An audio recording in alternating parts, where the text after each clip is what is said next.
आपण ऐकत आहात जगद्गुरु तत्वदर्शी संत रामपालजी महाराज यांच्याद्वारे लिखित पुस्तक ज्ञानगंगा।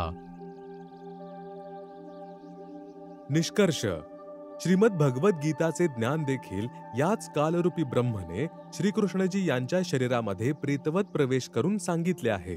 वरील पवित्र पुराणांनी प्रमाणित केले आहे की प्रकृती दुर्गादेवीच म्हटले जाते आणि सदाशिव अर्थात कालरूपी ब्रह्म व प्रकृती यांच्यापासून रजगुण ब्रह्माजी, सतगुण विष्णूजी आणि तमगुण शिवजी यांची उत्पत्ती पती पत्नी व्यवहाराने झालेली आहे। याची साक्ष श्रीमद भगवत गीता देखील आहे।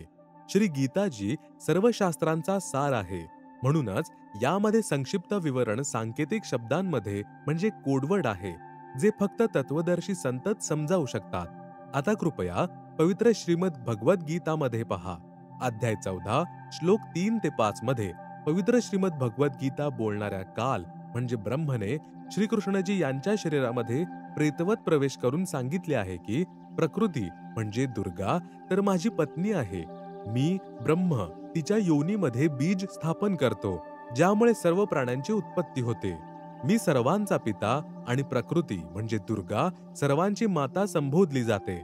प्रकृती दुर्गाद्वारे उत्पन्न तीनही गुण म्हणजे रजगुण ब्रह्मा, सतगुण विष्णू, तमगुण शिव जीवात्म्यांना कर्माधाराने शरीरामध्ये बांधतात, अर्थात हे तिघेच सर्व प्राण्यांना संस्काराच्या आधाराने उत्पत्ती, स्थिती आणि संहार करून फसवून अडकवून ठेवतात।